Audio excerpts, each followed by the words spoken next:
Bonjour tout le monde, j'espère que vous allez bien. On est parti dans ce nouvel épisode de Focus là tout de suite avec Mister Alexandre Entier. Il y a Romain, Majin, David, athlètes faux qui sont déjà passés. Ouais. Et c'est enfin ton tour. Est-ce que tu peux te présenter un peu pour ceux qui te connaissent pas, ton parcours, depuis combien de temps tu fais du street, tes mensurations, la question qui fait mal. Ouais. Bah, écoute, Alexandre Entier. Je suis un gars de Saint-André.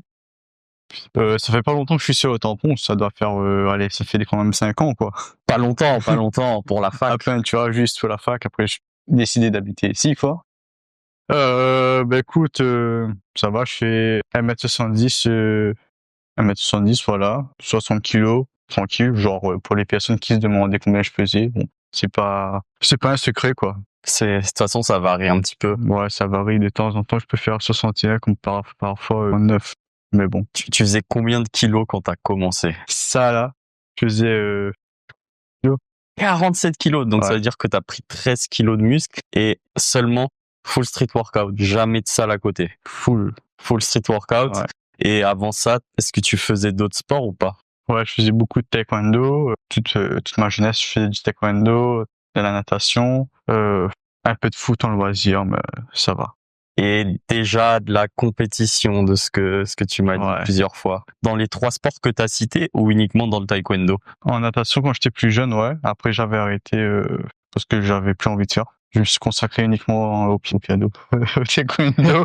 Et ça t'a appris quoi cette première expérience compétitive dans ce sport-là? Mais franchement, c'est un autre monde quand tu vas faire les championnats de France et tout. Quand tu commences à taper contre des champions d'Europe et tout, ça te met la pression. T'apprends à gérer ta pression. Et ben quand tu reviens ici à La Réunion, franchement, c'est hyper simple. Mais du coup, tu es parti à l'étranger, en métropole et peut-être ailleurs, faire des compètes de taekwondo, c'est ça? Et ça marche comment dans le taekwondo? Tu partais par tes propres moyens ou il y a plus de financement contrairement au street? Mais écoute, je pense que c'est presque comme le street, quoi. Genre, tu payes ton billet et tout, tu vas là-bas. Et après, la seule chose qui peut t'aider un peu, c'est le club qui paie l'hôtel, des trucs comme ça, quoi. Mais ton billet, c'est à toi de même de le payer. Ok.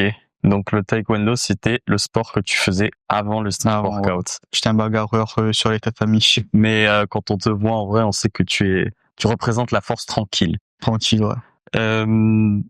Chill. Pourquoi la transition de taekwondo vers street workout? Ben écoute, je me suis un peu lassé du taekwondo, on va dire, au fur et à mesure des années, parce que en gros, j'avais plus le temps de m'entraîner, vu que mon club de base c'était à Saint-André. Saint-André, tampon, ça fait un peu loin. Du coup, je faisais 5 fois training par semaine. Je pouvais plus du tout m'entraîner. Et comment dire, il fallait que je passe à autre chose, quoi. Du coup, je me suis lassé et j'ai commencé un peu de tout ce qui dit footing et tout pendant un long moment, genre pendant, je pense, 2 ans. Ouais. Après, je me suis dit, bon, ça serait bien de passer un muscle up, tu vois. Le classique, le fameux. C'est ça, le fameux muscle up, parce que je voyais les gars faire ça. Pour moi, c'était un truc, c'était incroyable, tu vois. Je connaissais pas encore le street. Pour moi, ça fait des tractions et tout, parce que je passais quand même des tractions avant. Mais vu que j'avais arrêté entre temps, j'ai passé que 5 tractions. J'ai recommencé à faire des tractions pour essayer de passer le muscle up. J'ai acheté le gros élastique, celui du 45 kilos, là, le gros rouge, là. Le rouge de D4, là. Ouais. Pour apprendre le muscle up. Au final, je m'en suis servi qu'un mois, pas plus, tu vois. Premier muscle up passé et tout. Je commençais à faire des petits trucs comme ça tranquille. Mais sans vraiment forcer, quoi. Je travaillais un peu les jambes aussi avant. Mais avant, j'avais des grosses cuisses, hein. Ouais, donc t'es parti et t'avais quand même une base sportive. Ouais, une grosse base sportive. C'était surtout les jambes, ouais. Et du coup, tu passes ton premier muscle up.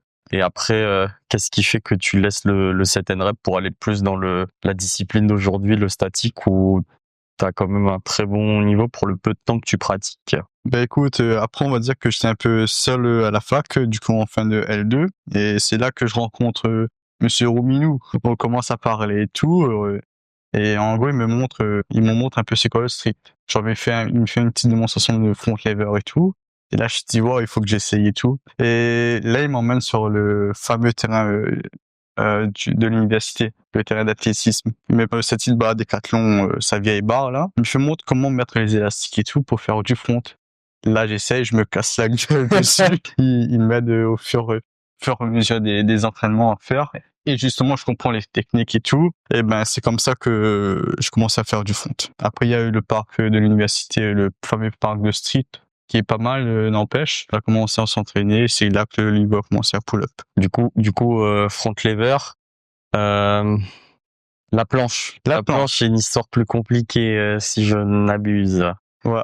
En soi, le front, c'est arrivé hyper vite. C'est arrivé en quasiment une semaine. Bon, c'était toujours un peu bas de forme, genre, comme on dit en banana, quoi. Comme toujours au début, de toute façon. Mais ça va, ça tenait, tu vois. La planche, j'ai commencé, je pense, 6 mois, voire 4 mois après le front. J'ai commencé à faire des petits straddles, juste pour m'amuser, en gros, avec des élastiques sur la grande barre de feu du tampon, là, de l'université. Et au final, après, il y avait Xavier. Petit big up à toi en métropole, là. Manin. Ouais, Manin. Et du coup, il y avait Xavier, justement, qui commençait à faire de la planche en même temps que moi. Mais bon, lui, il avait déjà commencé il y a quelques mois. Et du coup, voilà, je le vois. Et justement, il y a cet esprit compétitif qui est parvenu. Et là, je commence à m'entraîner un petit peu plus sérieusement en straddle, du coup. Et le fameux jour que j'ai passé ma straddle, j'étais avec Xavier. Genre, nous deux, on lance en même temps.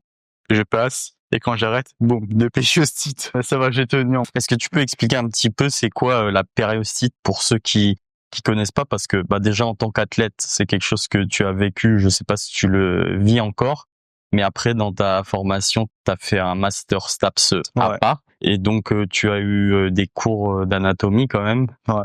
Et donc tu as quand même un background. Est-ce que tu peux nous expliquer ce que c'est? Alors la périostite, bon, maintenant je le sens plus vraiment, parce que je pense que quand on se renforce, ça part pas, mais on a plus les douleurs. Les symptômes diminuent, voire s'effacent. Tout ce qui est inflammation, ça diminue. Pour la périostite, t'as ton os et t'as ton muscle.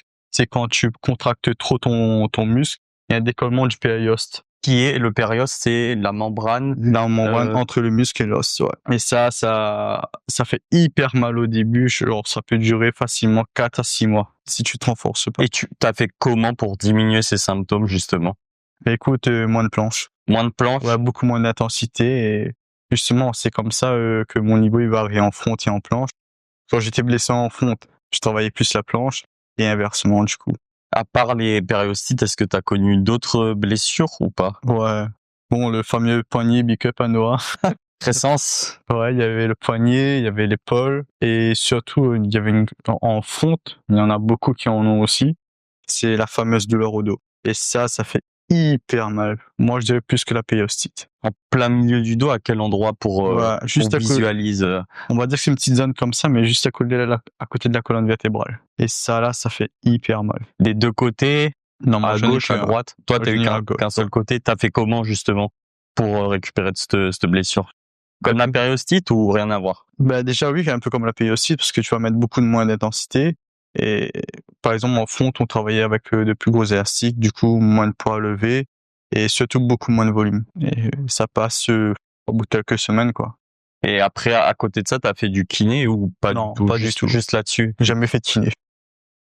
Et pour continuer là-dessus, tu es en train de parler des élastiques. Comment bien utiliser des élastiques? Non, les gars, utilisez pas les élastiques, ça sert à rien. Non, en vrai, les élastiques, ça dépend. Quand tu veux vraiment prendre la forme de la figure, en général, tu utilises beaucoup d'élastiques. Genre, par exemple, un jaune, si tu n'arrives pas à lever la figure, ça te permet d'avoir la forme et d'un premier temps aussi la force pour relever la figure. Quand tu auras suffisamment de force, tu essaies de passer au 15. Ça te permet justement d'avoir vraiment un peu plus de ressenti au niveau de la figure. Et là, tu verras la difficulté, comment ça va pull up d'un coup. Et quand tu commenceras à te sentir un peu plus à l'aise, c'est là que tu te diras, OK, juste pour la barrière mentale, mettre un petit bleu, un petit 5 kilos sur toi. Et tu verras que si tu passes cette barrière mentale-là, tu auras la figure. Mmh. Donc, commencer au début quand on connaît pas, prendre des précautions, prendre des gros élastiques, et après diminuer petit à petit pour que ce soit en fait nos muscles tout simplement qui portent notre poids du corps. Voilà. Après, bon, il y a le mental aussi, il y a tout ce qui dit comment ça s'appelle ça encore? Motivation. Il y a la motivation, il y a tout qui rentre en jeu. Genre, un jour tu peux être hyper motivé, comme un autre jour hyper fatigué aussi. Tu fais comment pour gérer les moments de démotivation? Alors, là, il y a plein de facteurs qui rentrent en jeu, là. Ça peut dépendre, genre, par exemple, en ce moment, je taffe, tu vois. Genre ça c'est un facteur qui fatigue énormément. Bien sûr. Bon, pour pallier à ça, il y a toujours la première dose de motivation, tu vois. Ben c'est Romain. Faut pas que je laisse trop partir non plus parce que sinon ça sera difficile à rattraper. Il y a vraiment Romain qui me motive, il y a Onizuka aussi, franchement big up à Oni. Franchement c'est un bon hein. Onizuka, ouais, c'est une référence pour beaucoup d'athlètes. Après il y a Oni, il y a Romain. Après autre facteur aussi pour sentir un peu plus le corps, une petite dose de pré-workout. C'est bien pour réveiller un petit peu plus le corps, mais après vraiment c'est l'envie quoi. Si t'aimes ton sport, en général, t'auras toujours envie de faire la séance. Après, il y a des jours où t'as pas trop envie, tu te forces un petit peu, mais au final, dans la séance, tu te dis, putain, bah, en fait, compte, heureusement que je suis là. T'es content. Je suis content au final, tu vois. Parce que on va dire que personne ne m'a forcé à faire du street workout, tu vois. C'est pas comme la natation où il fallait savoir nager. Le street workout, c'est moi-même qui a voulu partir vers cette discipline. Et voilà. En gros, si je continue ça, c'est parce que j'aime ce sport, tu vois. Qu'est-ce qui a fait, justement, que t'es plus parti dans le statique et pas le freestyle? Parce que je me rappelle, ça doit faire 1 an et demi à peu près, quand on avait encore les gros matelas là sur la pointe au tampon, qu'il y avait un peu plus de monde qui faisait de freestyle. Et je me rappelle que toi, moi, Romain et d'autres gars que je salue, on avait un moment freestyle, on faisait des 3-6, des shrimps, des trucs comme ça. Des solas, des toreros et tout. Ouais, c'est ça. Qu'est-ce qui t'a donné, qu'est-ce qui a fait que t'as lâché, en fait, et t'as préféré focus sur statique? Bah écoute, déjà, moi j'aimais beaucoup le free, hein, mais on va dire que le statique, c'est vraiment par là que j'ai commencé, quoi. Genre, j'aime vraiment tout ce qui est mouvement de force, surpasser, genre, par exemple, un 3-6, tu peux l'avoir en une séance. Justement, on discutait avec Julien la dernière fois. En une séance, tu peux avoir le 3-6. Mais va essayer de faire ça avec la planche. La planche, c'était parti pour 6 à 1 an, hein. Et bon, déjà, il y a ça. Après, il y a, bon, le matelas était pas toujours dispo. C'est chiant de trimballer un matelas tout le temps. Il y a ça. Après, bon, j'ai failli casser ma gueule aussi. On se rappelle, au truc de bec la barre, là. Bon, ça m'a marqué un peu, mais bon, sur le coup, je m'en foutais. Genre, t'as des précautions à prendre. Si tu veux te casser la gueule, ben, tu pousses la barre et tout. Ça va, quoi. Mais après, vraiment, un jour, je pense que je reprendrai le free, hein. Mais par contre, je bosserai bien mon statique avant. Quand j'aurai un niveau comme peut-être IGS ou ONI, un truc comme ça, je pense que je vais commencer un petit peu de free, histoire de bien être complet, parce que de base aussi, je veux être complet. Mais bon, il faut faire des sacrifices avant. Bien sûr, c'est dur de tout travailler en même temps. Est-ce que tu penses, c'est quoi pour toi être le plus fort? Est-ce que c'est tout exploser en statique, ou c'est comme tu dis, être complet, avoir un pétard statique et avoir un pétard freestyle? Quitte à ne pas être le meilleur dans statique ou dans freestyle, c'est quoi? Après, pour moi, honnêtement, ça dépend vraiment. Genre, ça dépend de tes objectifs et tout. Genre, par exemple, je connais, il y en a plein, justement, comme, par exemple, Ilias, objectif statique, tu vois. Bon, après, je parle pas pour Ilias, du coup. C'est ce que je vois. Par exemple, pour moi, Bien ça serait, dans un premier temps, objectif statique. Genre, bien péter pull-up en sérieux en statique, tu vois. Être dans les top mondes. Et ouais, les gars, j'aimerais être top monde. Très bien, bah écoute, c'est posé là. En tout cas, tu es en bonne voie. Est-ce que tu penses que dans les prochaines années, il sera possible de gagner une compète freestyle, c'est-à-dire le mélange de dynamique et de statique, uniquement avec du statique ou uniquement avec du freestyle? Parce qu'on a vu à la SWEB, si c'était, je sais plus si c'était cette année ou l'année dernière, j'ai un petit doute, Ilyes qui est allé jusqu'en demi-finale et qui a perdu parce qu'il a pas de freestyle justement. Est-ce que tu penses que quelqu'un arrivera à renverser la balance un jour? Après, tu sais que c'est compliqué justement quand t'es en compète freestyle, genre statique combiné au freestyle, de gagner exactement, parce que il suffit d'être très bon en statique, mais pas très très bon en freestyle, et inversement. Mais de l'autre côté, t'as un gars qui est moyen en statique et moyen en freestyle, il va passer devant. C'est logique, tu vois. Par exemple, le niveau d'Ilias, bon, le gars il est parti hyper loin, mais bon, avec un petit 3-6 comme ça, c'est compliqué, tu vois. Pour moi, vraiment, pour gagner une compète freestyle, il faut être au moins équivalent dans les deux.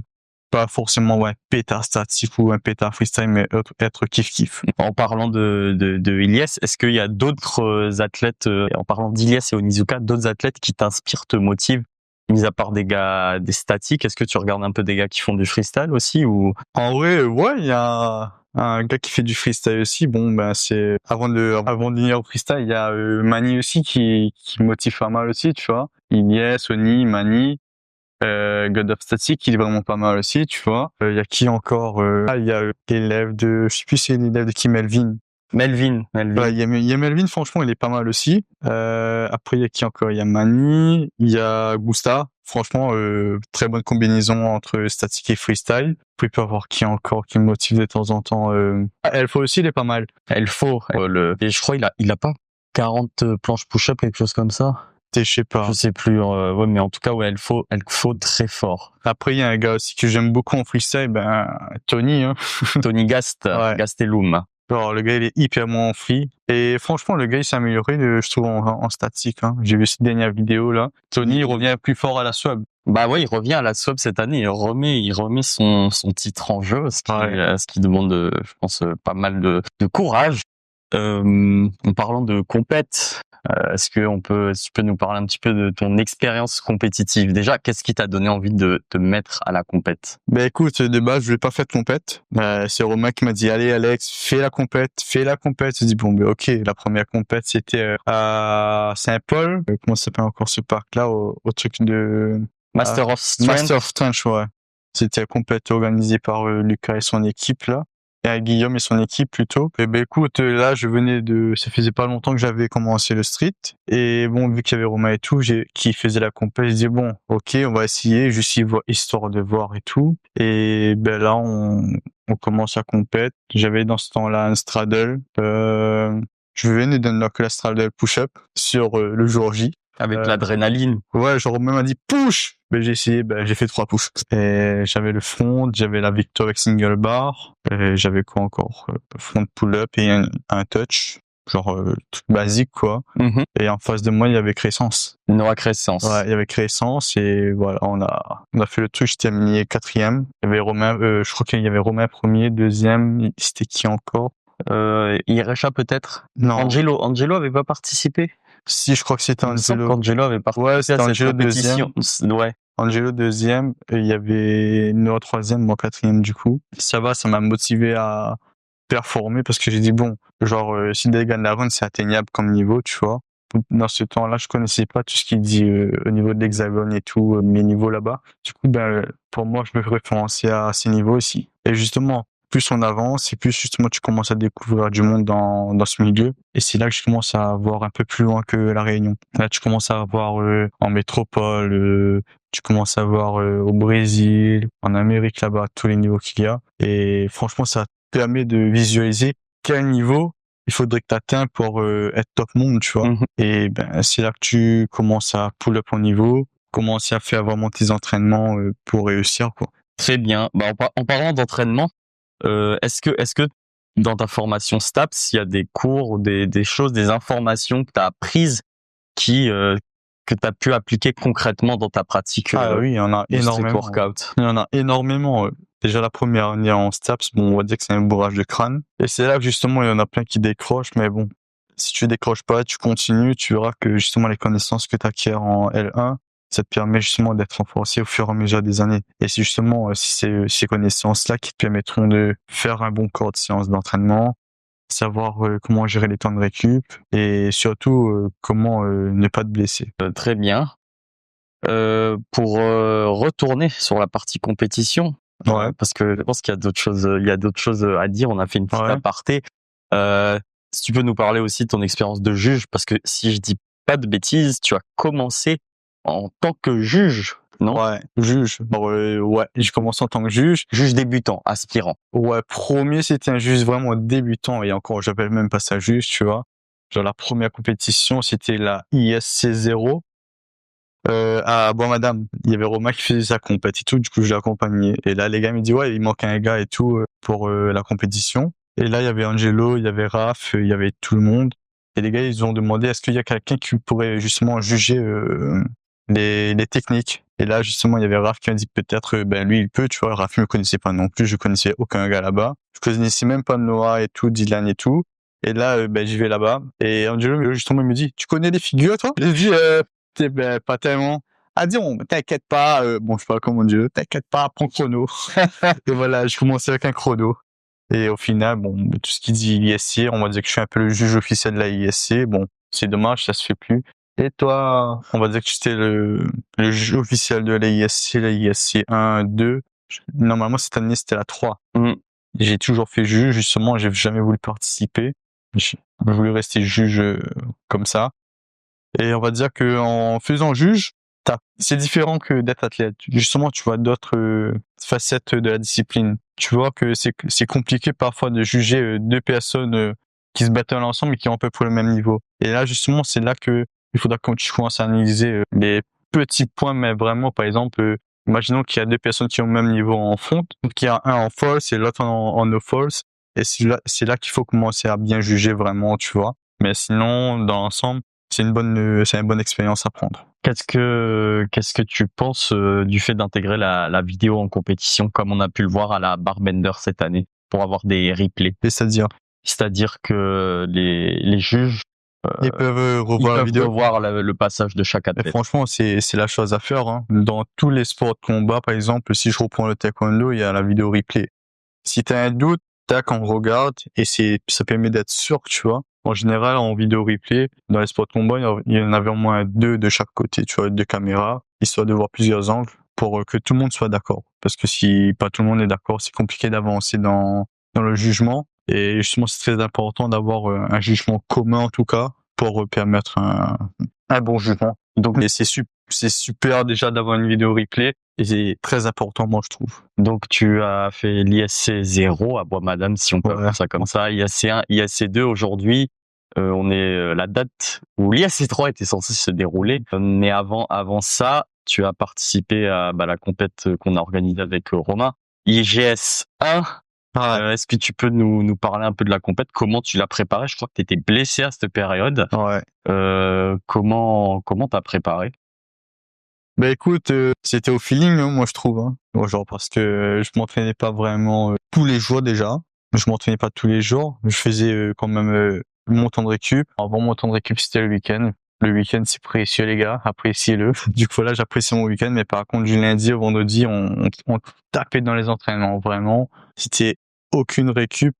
Parfois, on tapait dedans.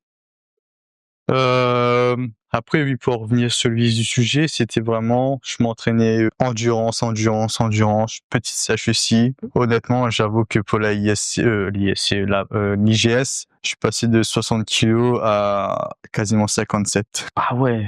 Ah ouais, là, t'as bien perdu, hein. Ouais, Déjà bien que t'étais perdu. sec en plus à 60 kilos. Ouais, à 57. Et je t'avoue que le jour J, même avec la blessure au dos, genre, les gars, ils volaient, hein. Honnêtement, un touch, pour moi, je sentais même plus le touch. Bon, avec l'adrénaline et tout, on sentait plus. Mais ouais, du coup, beaucoup d'entraînement, entraînement de force, mais surtout d'endurance, en tout cas, pour limiter la fatigue lors de la compétition. Et gros travail de sèche. Et franchement, la compétition, ça va après. Bon. T'as fait comment pour sécher? T'avais une diète ou t'as juste diminué tes calories? Je dirais une diète, est-ce que t'as fait attention à tes macros ou est-ce que uniquement l'apport calorique? Honnêtement, c'est un peu des deux, tu vois, parce que on va dire que je bossais en même temps. Je bosse en même temps. Du coup, mon assiette, j'ai diminué beaucoup les pâtes. Parce que normalement, moi, tu sais, moi, je bouffe quasiment 200 grammes de pâtes à chaque fois. Un peu trop même parfois. J'ai diminué beaucoup les pâtes. Après, c'est quoi encore? Beaucoup de protéines à fond et à bloc même. Et surtout, tout ce qui disait lipides et tout à côté. Petite graisse et tout. Important. Petit fromage. Important. Après, t'avais les noix. Les noix, j'en mangeais beaucoup même. Mais ouais. Après aussi, les gars, zéro jus. Que de l'eau. C'est le meilleur. Et du coup, le jour J, comme on a commencé le matin et ça finissait le début de soirée, t'as fait comment pour gérer ton alimentation ce jour-là? C'est vrai que j'avais même pas prévu manger. De base, je me suis dit, bon, allez, je ramène un petit Capri Sun comme ça. Après, je bouffe un BK le midi. Parce que bon, on va dire que niveau poids, ça allait, tu vois, et un BK, t'as tout ce qu'il faut dedans. Et au final, flemme de manger le BK, il y avait du coup Romain qui avait ramené un petit sachet de fruits secs.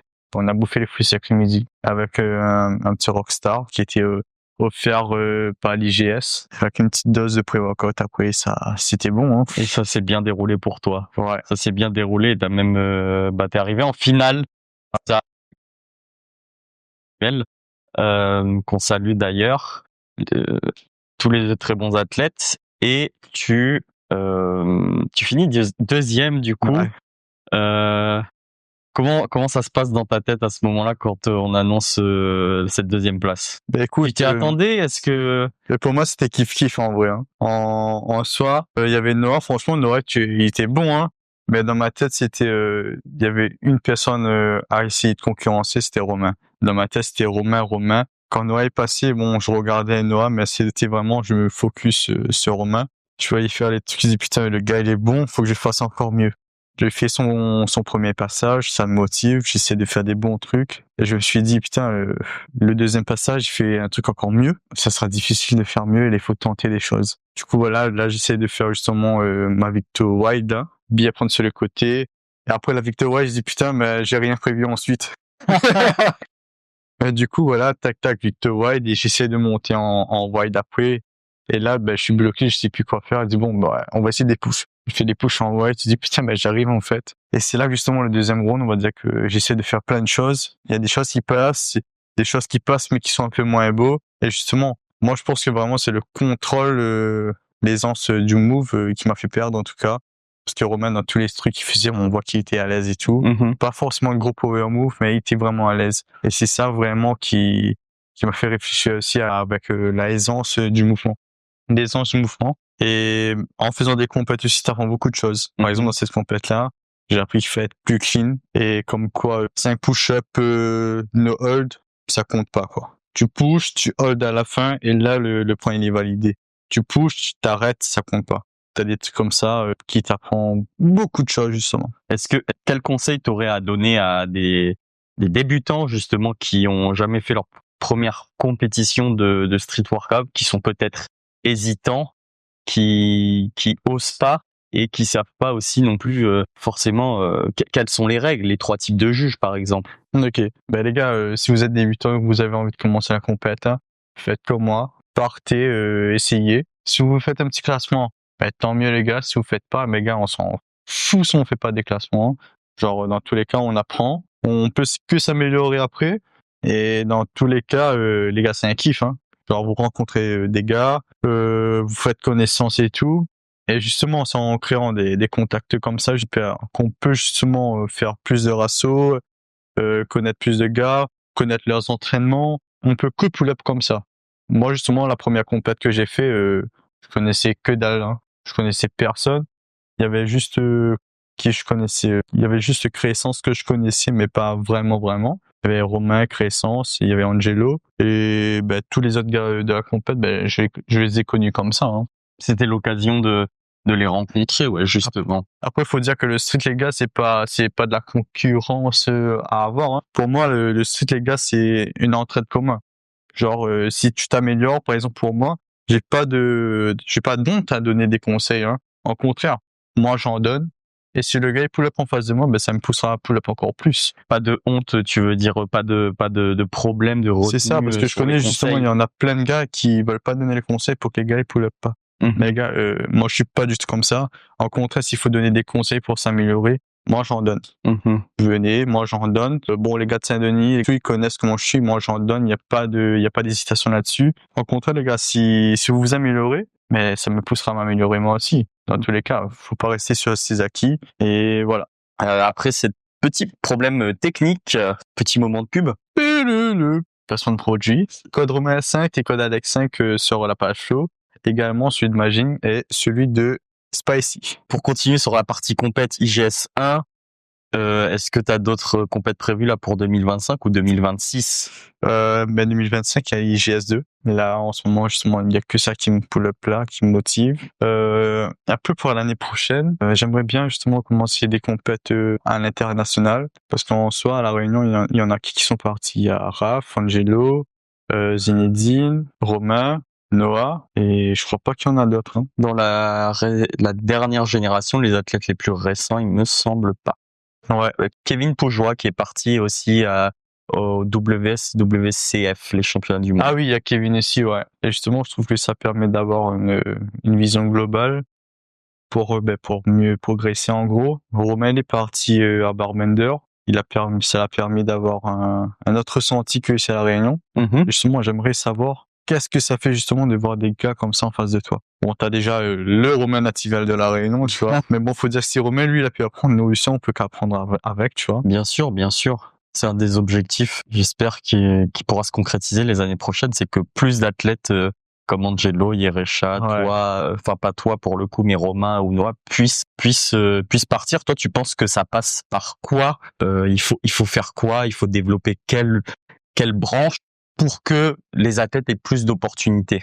Plus d'opportunités, c'est-à-dire ici pour partir à C'est l'international. ça, plus d'opportunités internationales, à visée internationale. Bon, après, ça dépend. Ça peut être dans les niveaux, bien dans les frais aussi, tu vois. Parce que dans les niveaux, honnêtement, il manque encore du niveau à la Réunion. Il manque beaucoup de niveaux, je trouve. Après, le seul truc qui est vraiment énervant pour passer à l'international, c'est le prix du billet. Genre, vraiment, avoir les aides qui nous permettent justement de partir à l'international, c'est vraiment compliqué d'y avoir vu que c'est un sport qui est jeune, qui est pas vraiment connu encore. Et voilà. Un billet pour partir Réunion Métropole, ça coûte vraiment un bras. Et quand tu y repenses, il faut que tu travailles, il faut que tu mettes des économies là-dedans. Parfois, il y a pas tout le monde qui peut faire ça, justement. Qui peut faire ça, et vraiment c'est compliqué parfois d'avoir justement cet argent pour partir. Et je trouve que vraiment c'est vraiment dommage parce que sinon ça permettrait à énormément de personnes de partir, quoi. Très bien, pour rester toujours dans la partie compète notamment, enfin compétition de manière générale. Est-ce que tu peux nous parler des trois types de juges qu'il y a en compétition et comment bien rentrer dans les clous de notation? Ok. Moi, après de ce que je connais, en tout cas, par exemple pour la ISC et même l'IGS, 3 catégories: push, pull, combo. Push, c'est tout ce qui dit planche, etc. L'aisance en planche, à l'aise justement, si tu tiens par exemple 3 secondes, 6 secondes. Et quand tu les tiens, est-ce que tu trembles aussi? Est-ce que ça a un impact ou pas? Ouais, justement, si tu trembles, bon, faut savoir qu'une planche bras pliés, ça, c'est du bas de forme, du coup on t'enlève des points. Bien tendu en planche, ça dépend. Si t'es en dead, il y a plein de facteurs. Tout ce qui disait pour la push, c'est vraiment l'aisance à la figure. Voilà, c'est tout ce qui dit aisance, diversité du mouvement aussi. Pull, ben c'est tout ce qui dit mouvement de pull, quoi. Front, si tu veux faire des variantes en front, etc. Wide, sat, pull-up, one arm. Tu peux faire tout ça, même si vous avez envie de faire des tractions, les tractions au pire. Je suis pas sûr que ça rapporte des points. Ça rapporte que dalle, hein. Mais bon, si vous voulez faire ça, c'est... Après, il y a le combo. Le combo, c'est tout ce qui dit transition. Par exemple, tu fais une full, tu push, tu hold, tu repush, etc. Toujours avoir le hold pour valider à la fin. C'est comme si tu fais un front, pull, mais tu descends, tu tiens pas le hold du front. Si tu descends directement, les pulls avant, ils sont pas comptés. Et du coup, ben, tu perds en termes de combo. Ça compte pas dans le combo. Et si tu poses le pied au sol, ça annule tout le combo. Après, ça dépend Donc ça, c'est quelque chose à prévoir si on veut faire un combo, par exemple, front planche, de commencer sur une barre où on sait qu'on va pas poser le sol pour aller ailleurs. C'est ça. Imaginons juste un truc tout con, genre, tu fais par exemple un front, 3 pulls, et tu sors de la barre pour faire une planche au sol. Ben là, ça casse le combo. Mais par exemple, si tu fais un front, tu 3 pulls, tu remontes sur les barres en haut, tu fais une full directement, même si tu te places vite fait, ça annule pas le combo dans tous les cas parce que c'est dans la continuité du mouvement. Là, tu poses pas les pieds au sol parce qu'il faut savoir que quand tu poses tes pieds au sol, même si c'est un instant très bref, tu peux mettre ça permet un repos. Même si c'est vraiment peu, mais tu te reposes quand même. Et donc oui, dans le but de la compétition, évidemment, c'est de faire des mouvements difficiles. Donc poser le pied au sol est avantageux. Et il faut savoir que plus tu as des points de combo, et du coup, moins de combos espacés, et plus ça rapporte de points. Un gars qui a fait par exemple un combo, voire 2 combos dans les 30 secondes, c'est mieux qu'un gars qui a fait par exemple 6 combos dans les 30 secondes. Parce que s'il fait 6 combos, c'est qu'il a posé 5 fois le pied par terre. D'accord. Tu vois? Très bien. Petite pause water avant de partir sur la prochaine question. Je voulais parler de 2 mouvements en particulier. Parce que tu as fait un sondage en story hier. Le SAT, qui veut dire Straight Arm Touch en anglais. Bras écartés, bras tendus, collés à la barre. Ouais. Comme ça, il y aura probablement une image qui s'affiche. En termes de difficulté, qu'est-ce que ça représente? Alors, j'ai eu de nombreux messages là-dessus et de nombreux votes aussi du coup. Franchement, merci les gars d'avoir répondu à ce sondage. Pour moi, ayant les deux déjà, c'est différent. Alors bon, on va laisser Arthur répondre avant parce que j'aimerais bien savoir ton ressenti là-dessus. C'est pas mon habitude de parler dans les podcasts. Après, je pense que le straight, pour faire bref, que le SAT est plus difficile que la maltaise. Ça demande plus de boulot et tu vas aller chercher plus d'activation musculaire. Et donc, ça demande tout simplement plus de temps de développer toutes ces activations. Peut-être que je dis n'importe quoi. En tout cas, c'est pas moi l'expert. C'est correct, mais il y a un truc plus simple encore, moi, je trouve. À toi de nous expliquer. On est là justement pour avoir ton avis aujourd'hui. Alors, pour moi, justement, le SAT, il est, pour ceux qui ont mis équivalent ou bien que la maltaise est plus compliquée à l'avoir. Je vous juge pas, c'est mon avis à moi, en tout cas. Pour moi, le SAT, il est plus compliqué que la maltaise. Il est large, juste compliqué. Parce qu'il faut se dire un truc tout bête.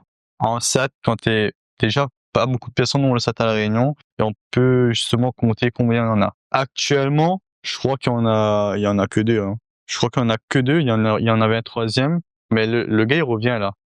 Il revient là. Ah, Steven, là, du coup, il revient. Il y a Baptiste aussi qui est presque. Baptiste Grimaud. Il y en a lui aussi qui est presque. Du coup, voilà, on peut en compter, il y en a que deux à La Réunion en ce moment. Bon, je vous cite pas, normalement, ou... Toi et Romain. Bon, voilà, il les a cités. Du coup, voilà. Et en termes de maltaise, on a pas mal qui ont des maltaises, Il suffit juste, en fait, pour moi, la maltaise est plus simple que le SAT. Tu te mets justement, t'as une bonne planche, tu mets ta wide. Et quand t'es en wide, tu fais juste d'écarter un petit peu plus. Et là, le truc qui est plus simple comparé au SAT, c'est que en maltaise, si t'arrives à bloquer les épaules, tu descends pas. Dans tous les cas, si tu descends, tu vas faire une légère descente, mais vraiment progressive. Du coup, il suffit juste de bloquer en soi et ça bloque le mouvement. En SAT, street arm touch, du coup, c'est bras écartés, barre collée. Du coup, tu colles, mais là, si tu descends, ben c'est plus un street arm touch, ça commence à passer directement en wide, parce que tu touches plus la barre. Du coup, il y a ce tirage qui est constant. Si tu tires pas, ben, ça touche pas et du coup, c'est pas un SAT. Du coup, pour toi, le SAT est plus dur que la maltaise. Le débat est ouvert dans l'espace commentaire. N'hésitez pas à répondre, du temps que ce sera un avis constructif et respectueux. On lira et on répondra. Alexandre répondra lui-même directement. Puis aussi sur son Instagram, si vous n'êtes pas encore abonné, c'est en description. Est-ce que tu peux nous expliquer, pour aller, vu qu'on est sur la partie sport, on a laissé la compète de côté, à quoi ça ressemble une séance d'entraînement avec Alexandre entier? Ben écoute, pour moi déjà, j'arrive tout en général sur le parc un petit peu en retard. Toujours un petit peu en retard, ça c'est mon habitude à moi. Voilà, j'arrive, échauffement, en général je fais 15 minutes d'échauffement. Tout ce qui est d'immobilisation, articulation et tout. Échauffement élastique pour préparer ses muscles. Échauffement, après je fais un échauffement des poignets spécifiques justement pour pas se blesser au niveau du poignet parce que on va dire false que grip. même pas c'est même pas le false grip parce que j'en fais quasiment beaucoup moins maintenant, mais c'est au niveau de la planche parce que vraiment c'est tir et c'est là qu'on a tendance à se blesser dans le poignet, sur le poignet et du coup voilà, échauffement du niveau du poignet, élastique, je crois que j'en ai tout dit, les épaules. Quel exercice tu préconises justement pour pouvoir passer de parallèle au sol? Parce qu'on parle des poignets. Les parallèles, c'est pas un outil indispensable, mais ça allège énormément les tensions subies par les articulations du poignet. Comment tu fais pour passer de barre à sol? Après, honnêtement, pour moi, avant de passer sur cette transition-là, déjà, les parallèles flow, les gars, allez-y là-dessus tout de suite. Puis surtout, les pros, c'est incroyable, le grip. Ça fait péter les mains parfois, mais ça accroche. Et du coup, niveau parasol, moi, j'ai pas le sol comme ça. Du coup, moi, j'ai comme en supination. Voilà. J'ai pas en prona, mais j'ai en suppi. Parce que le prona, j'ai pas assez de mobilité dans le poignet. Bon, vous voyez, là, je suis à fond au niveau du poignet. Et alors que ça me permet justement de faire de la suppi. Il faut savoir que en prona, moi, je trouve que c'est traumatisant pour le poignet. Et qu'en suppi, ça tape tout dans le biceps. Genre, là, niveau mobilité articulaire, on s'en fout un peu. Là, c'est vraiment le biceps qui encaisse. Mais par contre, au niveau des paras, il suffit juste que tu sois un peu fatigué et là, tu commences à taper un peu en dead. Et là, justement, c'est là que tu as un risque de PE6 ou bien de fragilisation du poignet. Tu fais quoi comme exercice justement pour développer cette mobilité? La mobilité de la suppi? Du poignet pour pouvoir transitionner vers du neutre. Tu préconises quel exercice? Du neutre, déjà les gars, échauffement au sol, vous vous mettez par exemple en position de Nind. Et au fur et à mesure, vous faites, Partir plus vers l'avant. voilà, au fur et à mesure, vous partez vers l'avant. Il y a ça dans un premier moment, un premier temps. C'est pour justement avoir cette mobilité-là. Après, justement, il y a tout ce qui dit les exercices d'assouplissement du poignet aussi, très important. D'ailleurs, moi, j'en fais pas assez, bon, parce qu'après, j'avoue, j'ai une petite, je préfère l'assoupli. Et voilà. Donc, tout ce qui dit assouplissement. Après, il y aura tout ce qui dit mobilité. La mobilité, pour moi, c'est la souplesse combinée à la force. Du coup, c'est la mobilité qu'on permet de mettre dans le mouvement. Vous faites des lignes. Quand vous verrez, vous serez plus à l'aise en ligne. Tuck. Et après, justement, vous commencez avec l'élastique, justement pour voir comment vous le sentez ou pas. Et ben, ça commence comme ça. Hein. Pour rester sur le poignet, c'est quoi la bonne position de main, de poignet à avoir sur une barre parallèle? Parce que j'ai vu depuis plusieurs mois beaucoup d'athlètes qui se blessent en planche justement parce qu'ils ont une mauvaise position de poignet. Ok. Après, justement, moi, je trouve que quand tu as la bonne position, du coup, quand on prend une para, la chose qui est très importante, c'est le petit doigt. Parce qu'en gros, c'est lui qui va nous empêcher de partir vers l'avant. Si tu serres ta main en général et tu bloques ton poignet, normalement, tu es censé garder une bonne hauteur. Mais vous verrez que dès que vous commencez à être trop fatigué, le petit doigt là, il a tendance à se relâcher et c'est là que vous commencez à vous pencher vers l'avant. Et en termes de placement, poignet intérieur, poignet extérieur, Pour moi, au-dessus. Ça dépend justement si t'es en planche normale, en wide. Pour ma planche, tu dois être Le poignet ouais, vraiment le au-dessus. poignet limite il doit être au-dessus. Et justement pour moi la wide, dès que tu commences à faire de la wide, tes poignets commencent à être légèrement comme ça sur le côté. En fait, tu suis la trajectoire en fait. Genre jamais le poignet cassé quoi. Cassé comme ça, voire comme ça. Comme ça. Il faut pas le faire. C'est toujours dans l'alignement du corps. Vraiment full. T'es comme ça. En wide et comme ça. Donc moi je dirais qu'il faut rester neutre. Très bien. Sur la partie récup, comment tu gères? Tout à l'heure, tu nous parlais un petit peu de la diète. Sommeil, comment tu t'en sors? Est-ce que tu as des compléments alimentaires aussi à côté? Bon, si on parle d'un sommeil idéal, pas du mien du coup. Les gars dormaient entre 8 heures et 9 heures par jour. Hein. C'est super comme ça. Au niveau de diète, moi, je prends de la whey, Isolate. La meilleure? La meilleure. Je pensais la Clear aussi là. Franchement pas mal. Hein. C'est quand Un même peu plus fruité. Fruité, c'est quand même un jus les gars. Si vous avez jamais goûté, c'est bon. Du coup de la whey pour avoir les stocks de protéines, idéalement 2 fois par jour. Bon après ça dépend des porte-monnaies aussi parce que ça descend beaucoup plus vite le pot. La créatine, il y en a pas mal qui prennent maintenant. Genre ça marche vraiment, mais vraiment les gars, en une semaine ça marche pas. Mais sur 2 semaines, 3 semaines, vous verrez la différence. Et du collagène. Si vous pouvez prendre du bovin, prenez du bovin. Ou si vous pouvez prendre du marin, c'est moins cher, mais ça passe aussi. Après, il y a quoi encore ouais, ben c'est tout. Hein. Écoute, il y a pas besoin de plus. Hein. Très bien. Pour clôturer là cet aspect entraînement, on va plus partir un peu du côté mental. Comment tu gères l'aspect mental, confiance en soi, rapport aux autres? Tout à l'heure, tu disais quand on parlait d'IGS que ouais, tu voyais Romain et ça te poussait à donner plus. C'est quoi ton rapport avec les autres athlètes? Ben écoute, vraiment ça dépend des moments. Il y a des moments justement, je suis pas très motivé. Même regarder quelqu'un, ça me motivera pas. C'est vraiment là, c'est un travail sur soi qu'il faut faire. Du coup, tu essaies de te motiver toi-même, tu essaies de te lancer pendant ta séance, par exemple. Et attends, on peut parler de la séance ou bien c'est dans la globalité là? La globalité. Ok, ouais. Par exemple, tu peux faire ça. Tu te pousses dans la séance et écoute, tu auras des séances merdiques. Genre, tu demanderas ouais, pourquoi j'ai fait cette séance-là, et tu en auras d'autres séances. Ok, au final, c'était bien quoi. Mais il faut se dire que dans tous les cas, même si c'est une séance merdique ou bien une bonne séance, t'as fait ta séance, t'es venu et t'es pas resté comme un gros sédentaire chez toi. Genre la console elle est éteinte, tu joues pas à Call of quoi. Voilà. Après sinon en termes de tout ce qui dit de compétition comme tu avais parlé de DGS, moi je trouve que justement, moi je suis comme ça en tout cas, quand je vois quelqu'un qui pull up devant moi, ça me donne envie de justement d'être à son niveau. Je sais que pas tout le temps ça marchera, mais en fait ça te booste mentalement comme physiquement. Vu que tu as cette envie justement d'aller plus loin, justement ça fait quelque chose sur au niveau neuromusculaire.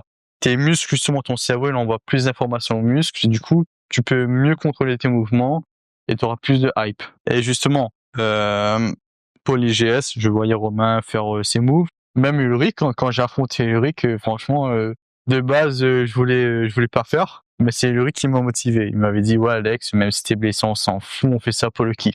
Ulrich, il a fait son truc, il m'a motivé. Au final, la grosse douleur que j'avais au dos, elle a été mise de côté pendant le passage. Ça m'a permis justement de bien recruter tous mes fibres musculaires, le peu qui en restait en tout cas, et de faire les moves.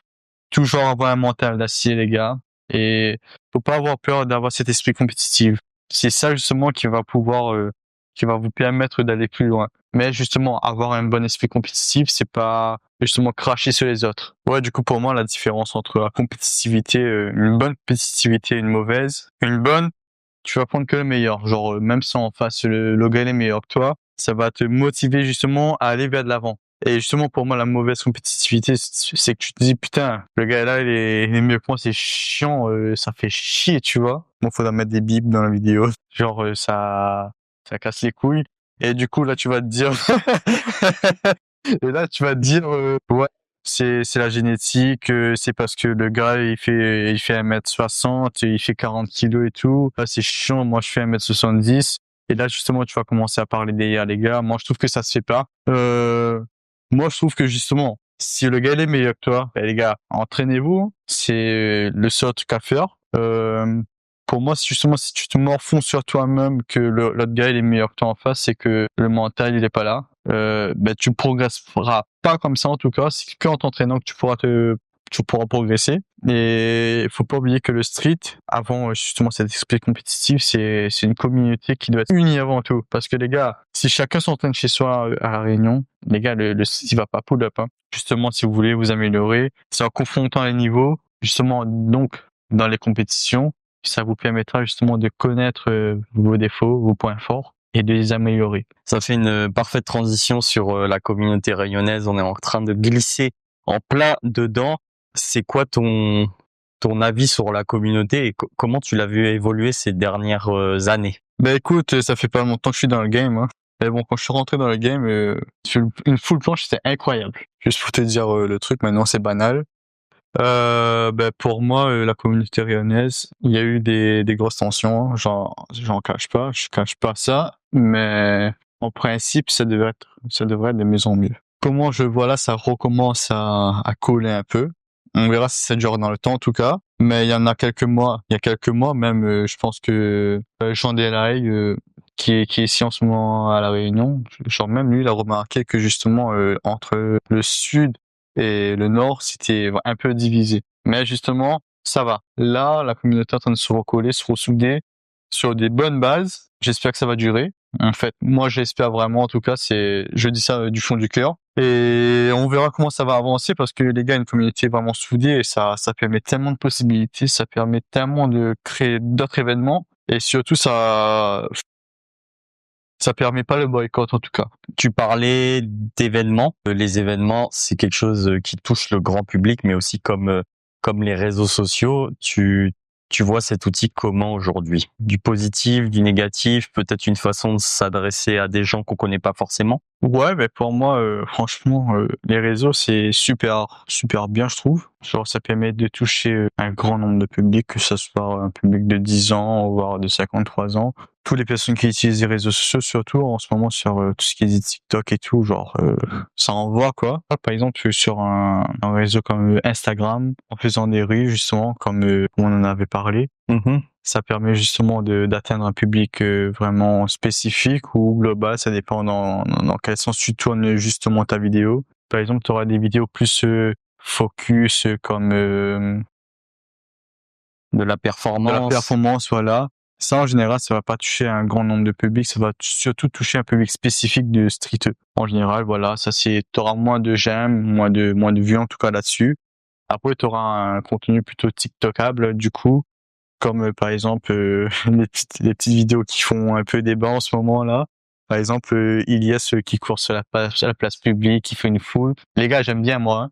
De mon avis, j'aime bien en tout cas. Je vais commencer à en faire aussi. Par exemple, il y a du contenu comme ça justement qui va permettre de toucher un plus grand nombre de publics et justement dans mon sens, je trouve que c'est bien justement parce que ça montre le street dans sa globalité à un grand nombre de publics.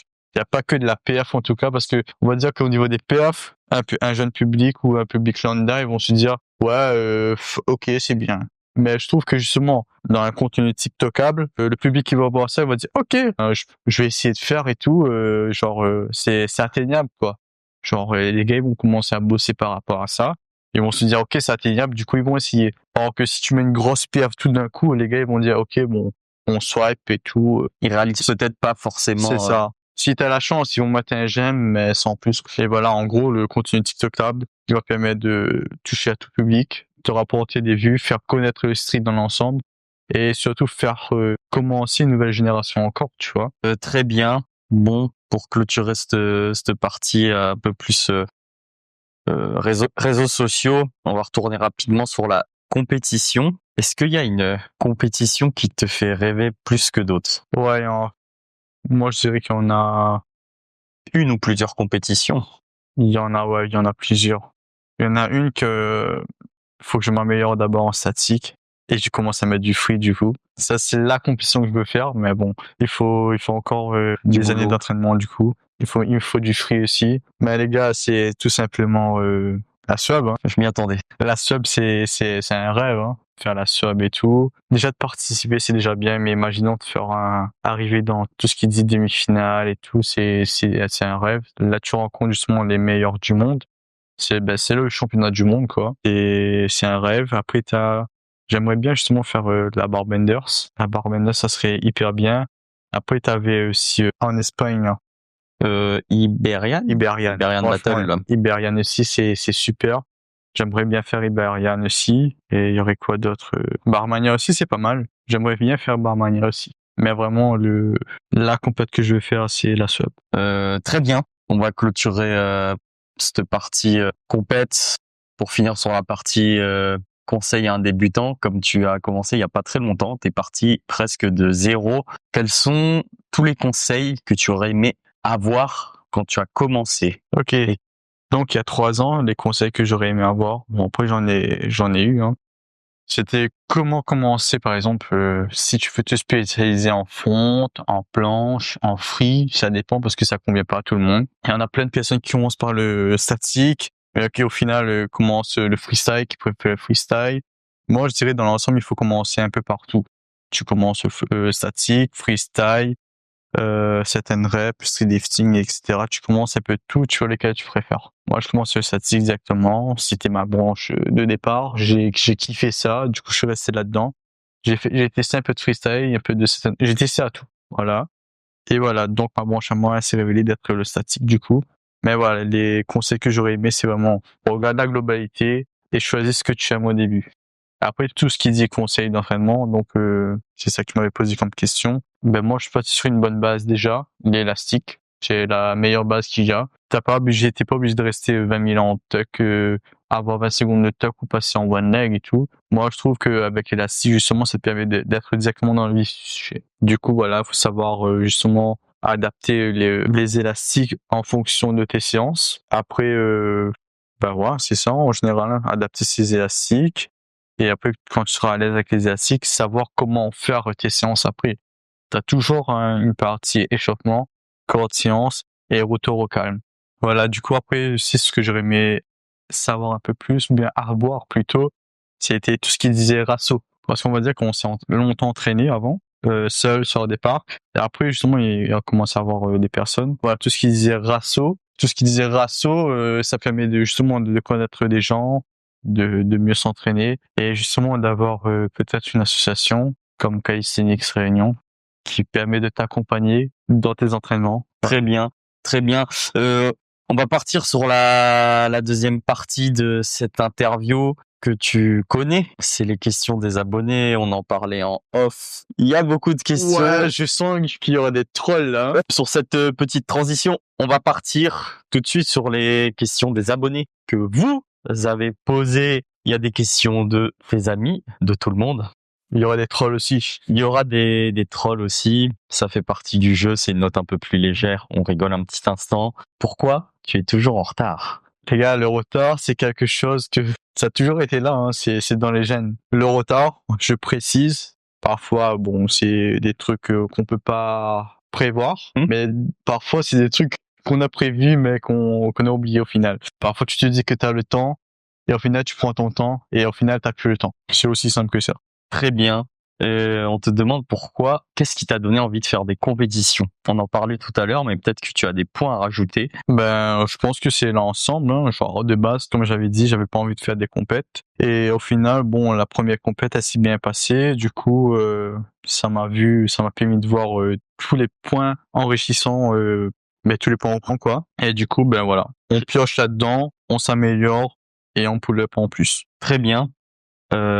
Qu'est-ce qui te fait vibrer dans le street? Les gars, il y a plein de choses, hein. Bon, déjà, faut savoir que, en termes de DJ, DJ du street, là, j'aime bien déjà. Il y a Tinono, justement, qui a commencé à faire des bons sons là. Donc, ce qui me fait vibrer dans le street, c'est vraiment la hype des événements. Le fait de se surpasser à chaque fois. Parce qu'on va dire que entre la muscu et le street, ce qui m'a motivé, c'est déjà de pouvoir me mouvoir dans mon espace, en tout cas. Faire tous les gestes qui est possible de faire. Si t'es un go muscu, tu lèves des charges, ok. Et imaginons, t'as besoin de courir et sauter un portail, ça sera compliqué, quoi. Mais voilà, c'est vraiment la hype des gars, justement, c'est pour ça que la communauté, elle est vraiment importante. S'il y a pas de hype dans la communauté, en général, bon, ben, les gars, ils sont un peu moins hype. Genre, tu te focuses peut-être d'être de ton côté, mais voilà. Moi, c'est vous qui me faites hyper, les gars. Quand vous progressez, ça me permet de, justement, de me pousser un peu plus dans mes retranchements, de chercher un peu plus haut. Et voilà, les gars, hein, entraînez-vous, comme ça je m'entraîne un peu plus. Super. On te demande, je vais devoir biper une partie de cette question. Est-ce que tu pour un Twix? Pas du tout, les gars. Pas du tout. Très bien. On te demande plutôt en retard ou très en retard? Alors, moi je dirais juste en retard. En général, j'ai déjà dit avec tous mes relations, tous mes contacts et tout. Écart type, plus ou moins 30, pas plus. 30 minutes. Voilà. Très bien. Quel est ton rapport avec l'orthographe? Alors, en général, ça va. Genre, je suis pas une lumière non plus en orthographe. Mais pourquoi cette question-là déjà? Je suis pas une lumière non plus, mais ça va, je me démerde assez bien. Après, bon, honnêtement, moi j'étais plus matheux que français en tout cas. Donc voilà. Vous parlez de chiffres, ça va. Parler d'orthographe, ça va, mais un peu moins. Très bien. Einstein, point d'interrogation. Alors les gars, j'ai l'Einstein maintenant, mais ça me fait quand même chier. Genre, je mettrai pas Einstein dans une transition, un truc comme ça. Quoique, si j'ai là peut-être un jour la one arm planche, je songerais à avoir la one arm Einstein pour faire des transitions.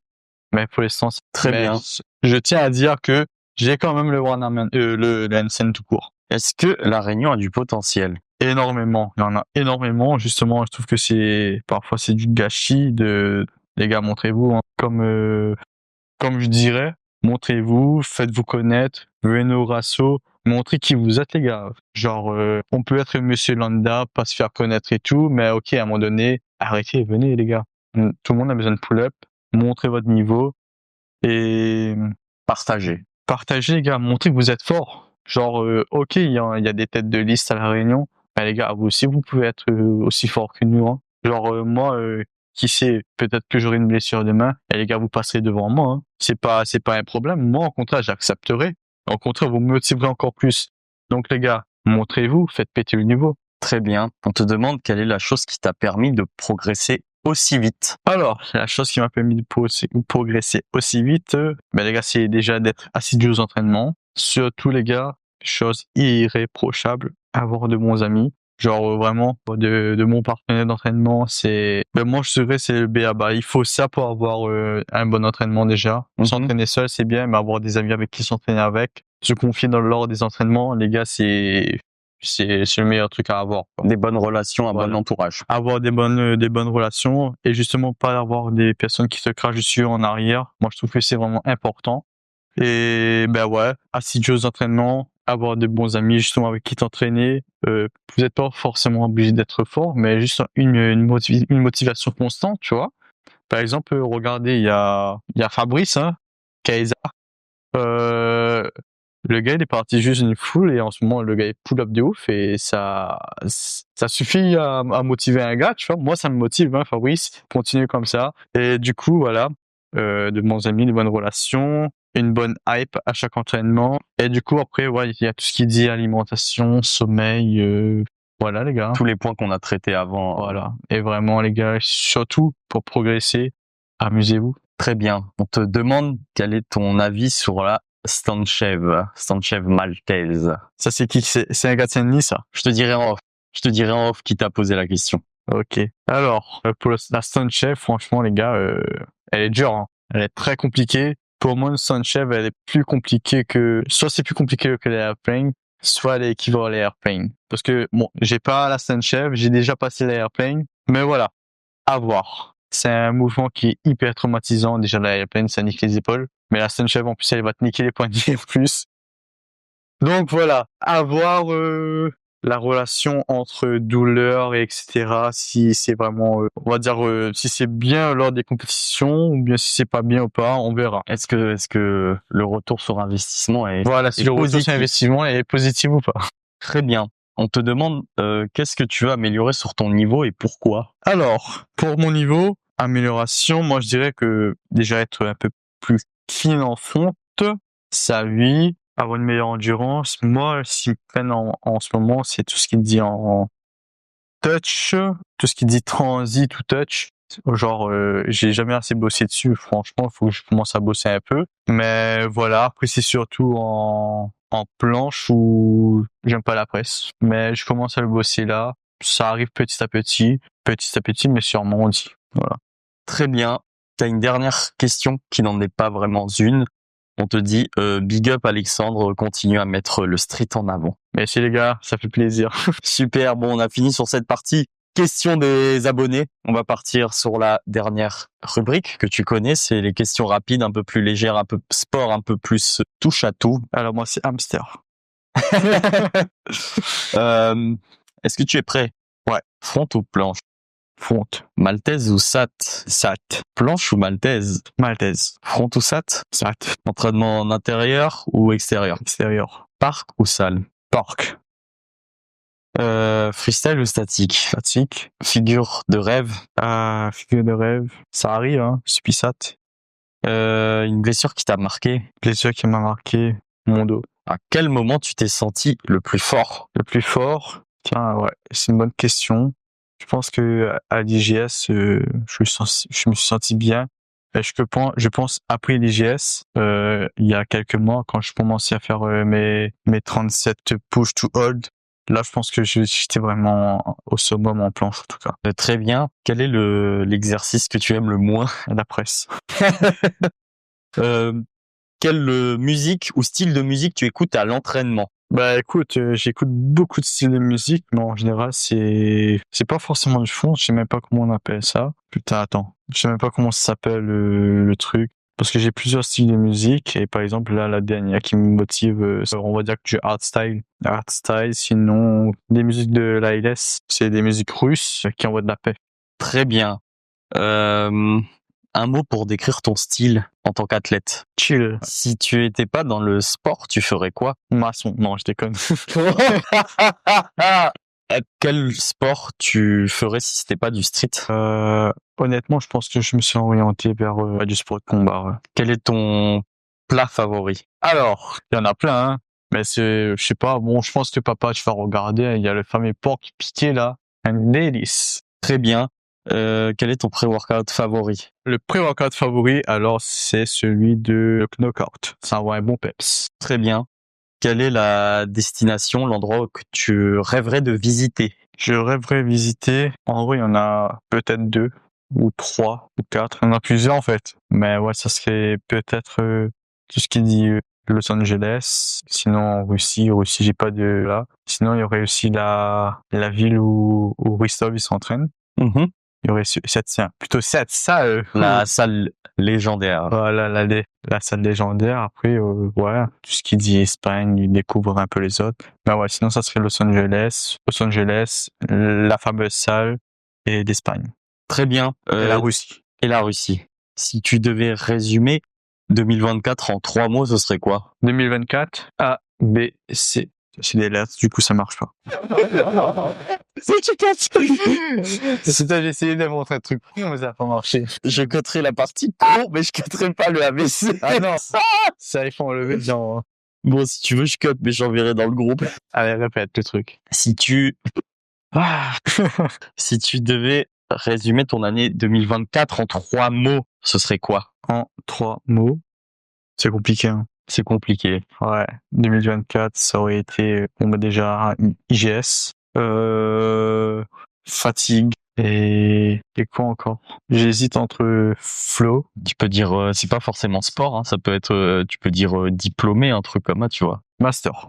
Voilà. Très bien. Master STAPS. Exactement. Ingénierie du sport et de la santé. On a fait le tour de ces questions rapides. On arrive sur la fin de cet épisode. Tu aimerais voir qui venir discuter sur ce podcast? Il y en a beaucoup, hein. En soi, si on part, j'hésite à mettre un gars de la Compte ou un gars de Saint-Denis. Moi, je dirais alors, t'es un gars bien glacé. Ulrich. Très bien, l'invitation est lancée. Une petite dédicace à Ulrich. Est-ce que tu as un mot pour finir à passer à quelqu'un en particulier ou à la communauté? Ouais, on aurait deux il y aurait 2 messages. Il y aurait plusieurs messages même. Merci papa, maman pour le suivi. Merci Romain, pour tout. Et les gars d'Appointe, continuez comme ça. Les gars Saint-Denis, continuez à bosser aussi. Et, les gars, progressez, arrêtez de pas. Genre, si la communauté permet de pull up, les gars, pull up au maximum. Progressez, arrêtez pas. Ça fait plaisir en tout cas tout ça. Et moi, je dirais encore 2 citations fétiches. Pour la gravité et statique vite. Très bien. Merci à tous d'avoir écouté cet épisode jusqu'au bout. Si vous êtes arrivés là, quel commentaire, quel mot les gens doivent mettre en commentaire? Achetez Flo. Achetez Flo, très bien. Mettez Achetez Flo en commentaire si vous êtes arrivés jusqu'au bout de cet épisode. N'hésitez pas à faire un tour sur la boutique, justement. L'hiver arrive, on a des pulls, des joggings, coton 100%. C'est du biologique, excellente qualité. Il y a tous les labels qui sont affichés sur la page de chaque article. On a aussi les parallettes qu'on fournit à nos athlètes. On a aussi du matos de streetlifting qui arrivera fin d'année. Le restock de la magnésie très prochainement. Incroyable la magnésie, les gars, ça adhère hyper bien, mieux que la magnésie en poudre. Et sur ce, bonne journée, bonne soirée, prenez soin de vous, entraînez-vous bien, et puis à très vite. Ciao, achetez Flo.